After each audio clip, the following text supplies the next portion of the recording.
Hey, Salvador Briggman here. Welcome back to the Crowdfunding Demystified YouTube channel. We talk about everything crowdfunding on this channel. I thought it'd be interesting if we did a comparison, if we did a versus two mega monsters that are competing against each other, right? Well, not really, but I wanted to compare WeFunder and Kickstarter. These two behemoths, these two massive platforms that you can use to get funding for your project. We're gonna talk about the pros and the cons and the differences between them and get into all of that today. It's coming up right after this.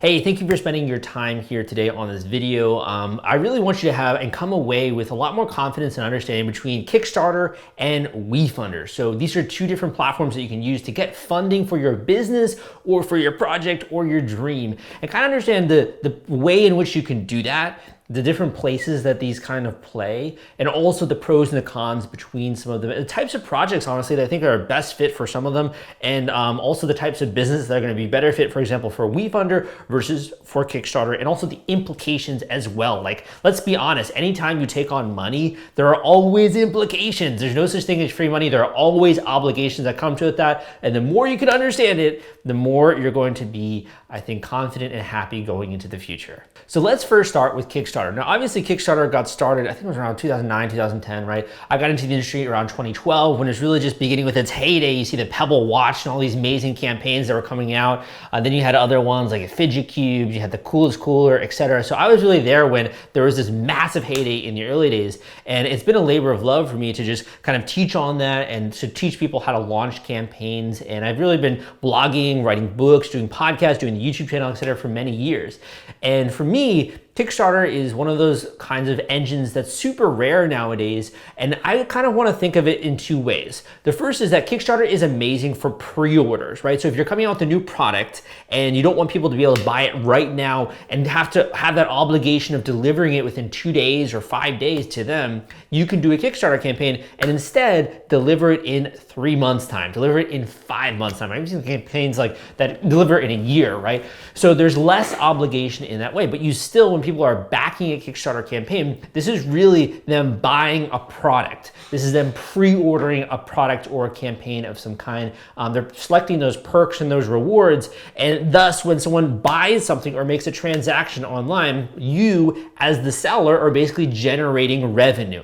So on the outside, you look at a Kickstarter campaign or the platform itself, you have all these different niches and subcategories, right? So you have like arts, and you have ones that are more gaming kind of related, tabletops, etc. You have physical products and design products. That's amazing, right?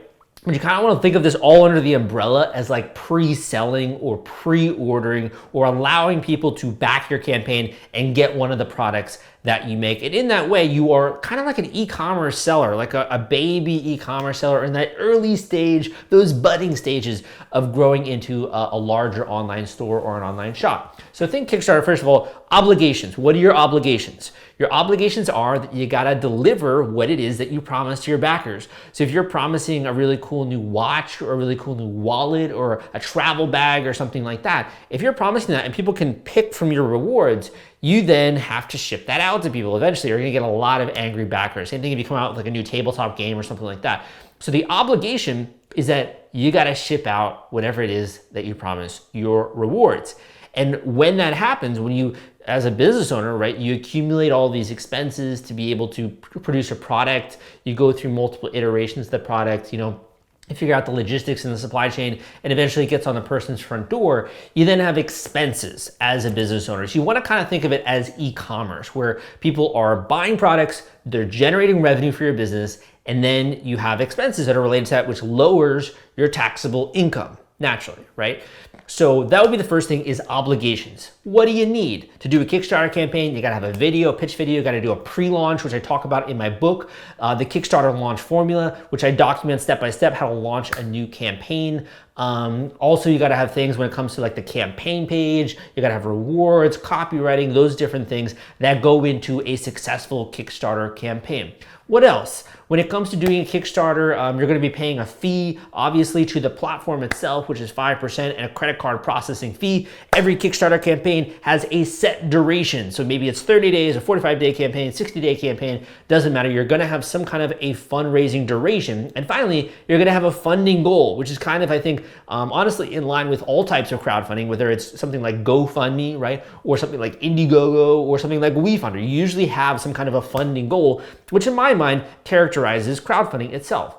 You're also going to have some kind of a funding goal, which you have to hit or exceed in order to keep the funds that you've raised. So first of all, when you think Kickstarter, you should think e-commerce, you should think pre-selling, you should think great for a physical product of some kind, a design product, a tabletop game, a book, entertainment in terms of comic books, that kind of stuff. It should produce some kind of a physical product of some kind.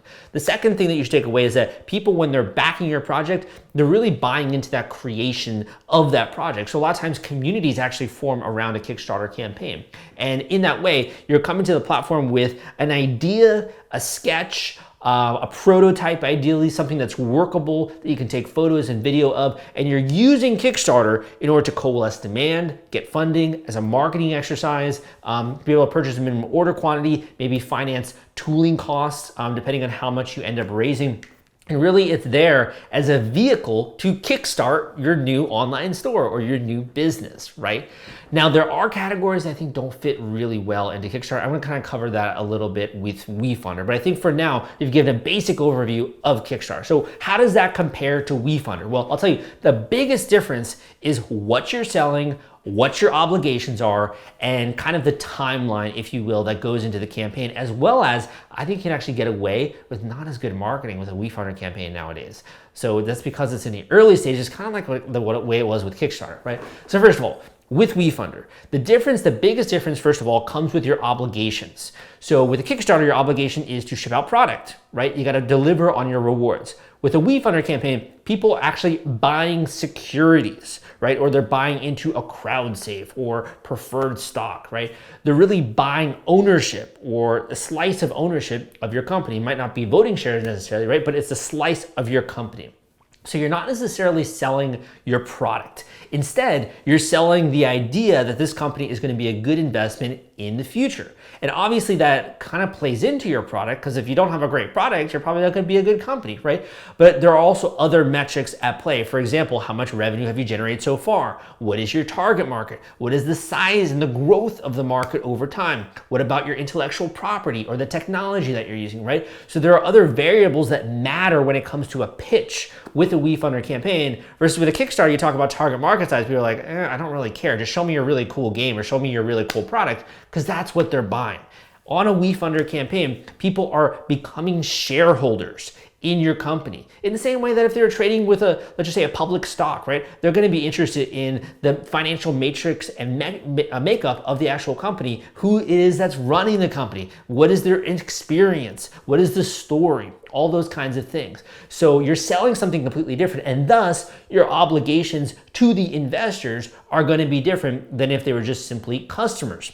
In addition, when you end up raising investment capital, functions a little bit differently, obviously, than if you're just selling product, because then in the product example, you're generating revenue. So there are different laws that are also at play when it comes to doing naturally an equity crowdfunding campaign on WeFunder. So most of these campaigns are falling under what's called regulation crowdfunding. So regulation crowdfunding is a whole new regulation that's part of the Jobs Act, and it's been revamped and revitalized over time, right? Which is incredible. And you can now also do things like a test the waters period with your campaign. But that being said, you're using this new regulation to raise money from investors if you're a United States company, being able to give away shares of your company, non-voting shares, also depending on the type of raise that you do. And then people get to become a part of it. They can also, if they want to, you could offer like rewards. If someone invests, let's just say $1,000, they maybe get a copy of the system that you're selling or software or something like that.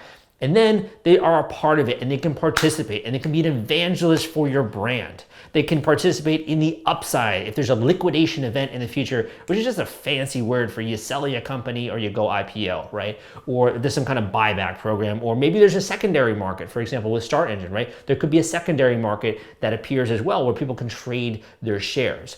So there's a lot more complexity, but the biggest obligation is that you're taking on investors, whereas with the Kickstarter, you're taking on buyers of a product. Now, what's another different? What's something else that's different? Well, there's some commonalities, I'd say, when it comes to the fundraising timeline. Like same thing with WeFunder, there is a timeline typically when you are doing this investment raise. There's usually a minimum which you set that you're trying to get to, and potentially even a minimum before you're open to the actual WeFunder marketplace itself, and those could be changing as well. You might decide to do a test the waters phase with a WeFunder campaign where you're really just getting people to reserve interest, right, in investing. So there are a little bit differences, but you kind of think of like the test the waters phase is kind of similar to a pre-launch with the Kickstarter campaign. Then you think of you're going live, right? And then you're live for a certain duration. Maybe you're live for more than 30 days, which is usually the case with the Kickstarter. You might be live for 90 days. You might be live for even longer with your WeFunder campaign. And the other interesting thing with WeFunder, which is different from Kickstarter,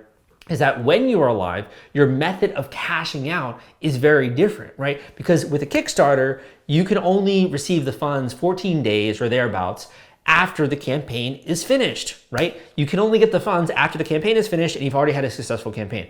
With a WeFunder campaign, you can actually initiate what's called a rolling close. So you can actually receive funds ahead of time, and the investors can then kind of confirm their investment, and they can make sure that that happens. You can continue to raise money.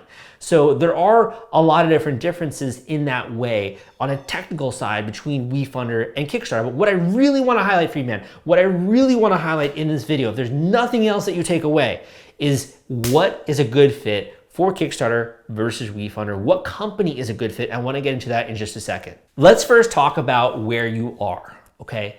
So if you're trying to raise, let's just say $1 million, okay? I want you to really get out a graph sheet of paper or get out a spreadsheet if you can and do the math. How many customers would you need to raise $1 million if you're doing a Kickstarter campaign? Chances are you need a lot. Unless you have a really high priced product, you usually still need a lot. With a WeFunder campaign, you can raise large amounts of money from a fewer number of investors. If people are putting in $1,000, $5,000, $10,000 checks, which really holds a lot more in line with how people traditionally invest money. If I'm investing money, for example, into a stock, usually I'm not putting $50 into a stock, right? Or $100 into a stock. Usually you're investing thousands of dollars and allocating your portfolio that way. And you might have a certain portion of your portfolio which is more for alternative investments. For example, regulation crowdfunding raises, cryptocurrency, commodities, those kinds of things. So it really fits more in the alternative investment category. You might even do other things, like you might purchase art, right? There are different ways of diversifying the way that you invest your money. So with this kind of campaign, there's obviously that difference that people are investing at a much higher level, so you need fewer investors in order to hit big numbers. And that's one of the reasons why, if you go and browse on WeFunder, you'll see tons of these 6-figure and 7-figure campaigns because you don't need as many investors necessarily. Now that kind of lends it as well to the types of companies that are going to be raising money. So if you are, let's just say, a seasoned business owner, you have a bit of a track record, you're launching a new company, maybe you already have a little bit of traction there, and you're like, should I launch a Kickstarter? Should I launch a WeFunder campaign? If you want to raise a lot of money and you already have that seasoned track record, more often than not, you might be interested in doing a WeFunder campaign. Unless you want to kind of just like do it as a marketing exercise and launch a physical product on Kickstarter, that might be great. Here's the cool thing. You could also do both of them if you wanted to. So the first thing is analyze your track record, right?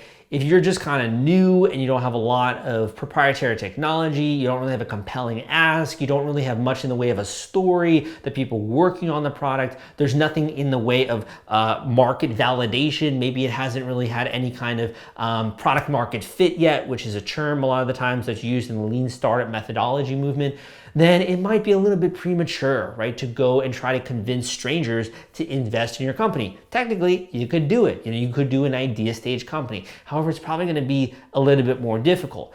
Same thing goes with Kickstarter. If you just have an idea and you're like, I got an incredible idea, man, I've been talking about it with my friends all the time. I had coffee one day and I just had this incredible idea and it's going to change the world. If you don't have at least drawings of the product, at least maybe a 3D mold of some kind, if you don't have a functional prototype, it's going to be premature as well for you to go to Kickstarter. So I would say with either of them, you want to have at least a little bit of a track record, either with the company itself, if you're going with WeFunder, or with the product itself, if you're going to Kickstarter. And that's one major thing that I'd like you to take away. The other thing that I would like you to take away in terms of the types of companies is, do you have a physical product that you're selling, Are you selling a service, or are you just selling technology? And I'll kind of break that down. So first of all, physical product. Physical product is great for both. If you're doing a service, services are inherently difficult, in my opinion, to raise money for on Kickstarter and Indiegogo. So usually it's not as good of a fit. You might want a cash injection instead with getting a bunch of investors who can put in money, but also investors are usually a little bit worried about a pure service-based business like a dry cleaner or something like that, unless they're just investing in their local community. But still, they're a little bit wary because just the returns are not there. They're not enough. Unless you're doing maybe like cash distribution, it's already like a super profitable business, the chances of that being a big, knock it out of the park, home run kind of investment where they make massive ROI is usually just not there, usually with a small service-based business. So typically a WeFunder campaign is going to be more for those technology kinds of businesses. For example, a software as a service company, I think is like a perfect fit for WeFunder. So if you have, let's just say like you've created an app or a tool of some kind that people use that's maybe for enterprise software companies, or you've worked on other kind of proprietary online service, software as a service, something like that, that is an incredible fit for WeFunder. And you will also find it difficult to do a Kickstarter campaign if you're doing a software product on Kickstarter. There are success stories, don't get me wrong. There are examples. I think the Ghost blogging platform is an incredible example of a Kickstarter success. However, you will be running uphill. It's difficult. Particularly, I'd say if you're trying to raise beyond $50,000, it tends to be a little bit more difficult with a Kickstarter. However, to do a six-figure or more WeFunder is a lot easier. And actually, I'd say it's just so much more simple and so much less hassle when you're going that route. So that's another thing you should keep in mind. Another difference here in terms of fit would be your ability to execute on marketing. Okay, so what do I mean by that? I mean, like, do you know what you're doing, right, when it comes to marketing? And let's just say you don't, right? You need a little bit of help. And you just don't have the wherewithal or the ability to really create high caliber marketing. This might surprise you, but you will actually have an easier time if you're doing a WeFunder campaign. And here's why. Because Kickstarter has been around for so long, people have really gotten very good with their marketing in terms of their pitch video, campaign page, pre-launch, all the stuff I talk about in the Kickstarter launch formula, right? In terms of the graphics, all that kind of stuff. It's super high end, super great, looks beautiful. And if you don't know what you're doing on the marketing front, you need to hire a coach like me or a marketing agency really to help get you even on par with what other people are doing there. Gone are the days where you could just throw up a campaign, just have some text there and a video talking super organically to the audience. It's just not enough really to puncture through the noise and to make sure that people pay attention to you with the Kickstarter campaign. With a WeFunder, I think that WeFunder right now is kind of in like Kickstarter's 2010. Okay, so Kickstarter 2010, 2011, 2012, that's really when it was beginning to have the bubblings up of an explosion. And I think that's really happening right now with WeFunder, particularly with some of the analytics and some of the growth in the past year, right? So it's insane to me the way that this is growing, man. Want to take all the stress out of fulfilling your Kickstarter rewards? Fulfillment is the turnkey solution that puts product delivery on autopilot. The Top Campaigns uses trusted high-tech provider to store, package, and ship their products. Focus on growing your business. Leave shipping to the experts. Don't wait. Get a custom quote from Fulfillment today. Link in the description. The cool thing about this is the fact that when a platform is new, the barrier to entry is super low. So there's always like this gold rush, right? This happens in every industry that's out there. And the cool thing is that when you're doing a WeFunder, the caliber of video is like super low that you gotta make in order to do a WeFunder. Same thing with even a campaign page. I think it's actually like I look at some of these campaigns that are raising tons of money, I'm like, they need to have better marketing, right? But it doesn't matter. Good marketing, I'll tell you, anyone out there in the industry, good marketing is marketing that works. I'm not about just having fancy stuff or great graphics or a great video if it doesn't work, right? Good marketing is marketing that works. And looking at these campaigns, they're able to get away with like kind of a second tier, almost a third tier video, and it doesn't matter. It's not affecting the investor public. They're still getting and convincing investors of the value of their business, right? And the fact that you can go through the WeFunder campaign and people can logically go through the financials and understand the story and that kind of stuff, as long as they can do that, you can be successful with a WeFunder campaign. And of course, if you have growth potential, obviously. So I'd say when it comes to a marketing side, the barrier to entry is a lot lower. However, from a regulation, operations, understanding business side, it's a little bit higher, right? And here's why. Because with the Kickstarter, all you got to know how to do is put together some marketing, get a product, put it out there, and you can get backers and you can get a river of funding to your campaign, right? With a WeFunder, if you don't know and aren't aware of the various regulations that you have to go through of things, for example, like you can't do general solicitation until you file your Form C. And if you do, then it's technically against the law. Other things like having tombstone style advertisements where you can only list certain things. Other things like going through a test the waters period where people can reserve interest. If you don't know what you're doing on more of the technical nitty gritty regulation side, and also what you can and can't say, the different financial disclosures you're going to have, things, for example, like having a third-party accountant review your financials, or depending on how much you're raising, just your financials certified by the CEO, or maybe you do need a little bit more auditing, right? There are different levels depending on how much you're trying to raise, and you should be educated about that. So I've written a book, Equity Crowdfunding Explained. That is one audiobook that you could check out. I can include a link down below. But you just want to start to learn a little bit more about this. And if you have never, for example, learned about how to do an investment raise, this is also something that's going to be super new territory, my friend. So you might be having to decide, for example, between, issuing preferred stock versus a crowd safe versus maybe you have your own way of wanting to do it, or issue debt, or these different things. You're gonna have to learn a tiny bit about like corporate structure. You might not even have a corporate structure right now, which would lend itself to be able to do one of these raises. So you might have to restructure it potentially. So this is something to be aware of before going into the process, because you might look at this and be like, too much work. In my opinion, it's actually not that much work. And I think this is actually the easiest time to be able to do a WeFunder campaign. However, you do need to be persistent. So whenever I'm working with a student or I'm working with a client, I'll give you like a checklist of like, you got to do this, this, and this essentially, right? So you have to be willing to be persistent, and you have to be willing to take the process seriously, right? And really review your financial information and what are you going to be disclosing, for example, and being public in that way. These are all things that are going to come with doing a WeFunder campaign. Now, one of the other things that I think is kind of an apt comparison, I would say, between these two, and I'm kind of bouncing around, I'd say, a little bit between like comparisons, differences, and contrasts, but I'd say one of the commonalities of things that you can really count on is that digital marketing is like a super weapon. Okay, it's almost like a superpower or a hidden weapon that you have that can really allow you to stand head and shoulders above other people that are out there.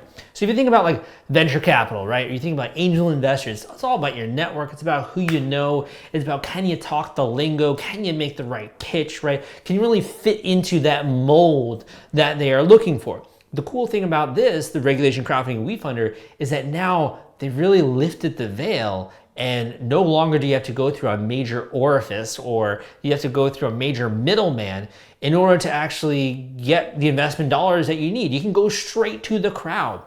I actually had on my podcast a recent example of an entertainment and comic book creator who did just that and had a very successful WeFunder campaign, right? So go listen to my podcast if you haven't listened to that one, which is great. But that being said, you can use marketing now, general solicitation, with a WeFunder campaign. Same thing goes with a Kickstarter campaign. So to me, this is like opportunity, like there's just an abundance of opportunity nowadays. You have absolutely no excuse not to get started thinking about at least which path I want to go down, and then beginning to take a little bit of footsteps towards that path. Because never in history has either of these mechanisms existed for you. Never could you do a Kickstarter campaign before you had the actual product, right? And be able to ship this out to people in a delayed fashion. Like, you could never do that before. And be able to get that minimum order quantity and maybe even finance that injection molding or those tooling costs, right? Same thing goes with the WeFunder. Like, never could you actually launch and do a mini IPO for a company. It's completely new. And the fact that this tool is now available to you, you should be like jumping for joy, because entrepreneurs before you really wish that they had this tool available for you, and in that way would make the fundraising process so much more easy, so much more fun. And not only that, but the people that are buying into this aren't going to be like really boring corporate venture capitalists who don't really know anything about your business and aren't even going to be your customers, right? These are evangelists for your brand. These are people who can be customers of your product and also can be investors, and they can tell their friends about it, right? So not only do they have a vested interest in doing that because it's going to be good for them financially, but also they actually genuinely are interested and love it. And you'll see that if you start to browse some different WeFunder campaigns, what people are saying and the testimonials under why it is that they actually invested in these companies. So a lot of pros and cons, a lot of things that are similar and different. The biggest question that I would leave you with, and we can kind of end on this note, is are you a product or are you a company, right? Answer that question. Are you a product, just a product, or are you a company? Do you have traction? Do you have traction with your product, or do you have traction with your company, right? And what category would you be launching on? Do you have a category you fit on with a Kickstarter? Are you doing something in the music category, the tabletop game category, the design physical product category, board games, comic books, etc.? Or do you fit a little bit and mesh a little bit better with more of like a startup that's going to be on WeFunder, and look through those categories and be like, okay, maybe it fits a little bit better there. And the last question I would ask you is really, what are you trying to accomplish here? What obligation do you want to create in your life in the next 6 months, 3 months? What is the obligation that you want to have? Because I'll tell you, whether it's for me writing a new book, having a coaching student, having a client, there's always going to be an obligation.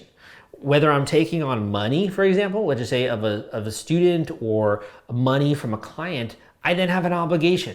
If I decide to raise money for my own business, I have an obligation to the person who's the investor, right? To disclose certain things and update them about certain things. If I decide that I want to move forward with a process like writing a book, I have an obligation to go forward with that over the next couple of months, and I can't do other things. And in economics, this is what we call your opportunity cost, right? So the final question I would think about is, what obligation do you want to have? And also, how do you want to deal with the fruits of your labor? So with that obligation, do I want to have the obligation to ship out products, or do I want to have the obligation to potential shareholders? And the second is, with the fruits of my labor, do I want to be able to control how I raise all that money? Because I'm telling you, when you're doing a Kickstarter, you can't just fly the cash to the Bahamas and sip some margaritas, right? You got to go and pay for the actual products to then ship them out. With the WeFunder, you get investment capital. You can decide how you want to spend that money. And you probably have some, obviously, like written out guidelines of how you're going to spend it, right? But at the end of the day, you're the CEO, or you're the founder. You're going to be choosing how you invest and spend that money. And that's also something to be aware of. So I want to make this video just to kind of provide some of my thoughts, and hopefully it was useful and helpful for you. And I'll include some links down below. But if you do have, do one thing that would really just make a huge difference to me, it would be amazing if you could just give this video a thumbs up so other people know it's worth their time. I know it's a little bit longer, right? If you did find it to be educational, informative, useful, not just kind of stuck up with a lot of jargon and trying to really talk to you in like a no-nonsense way, if you find that to be the case, give this video a thumbs up. Come subscribe to this channel with for more content like this. And also include some free courses. I got a free course on equity crowdfunding, a free course on Kickstarter, which I will include as a link in the description down below. Thank you so much, man. My name is Salvador Briggman. Hope you have a great day, and I'll see you next time.